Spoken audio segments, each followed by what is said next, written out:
எண்ணில் புகழ் சீர்காழியிலே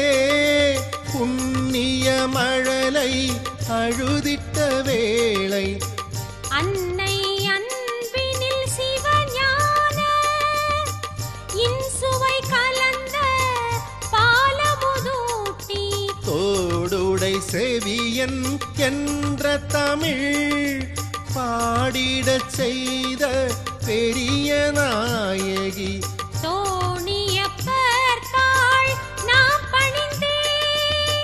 பிறவி பெருங்கடல் நீந்திடுவோமே. சிவாய நம ஓம் சிவாய நம ஓம் நம சிவாய சிவ சிவாய நம ஓம் சிவாய நம ஓம் சிவாய நம ஓம் நம சிவாய சிவ சிவாய நம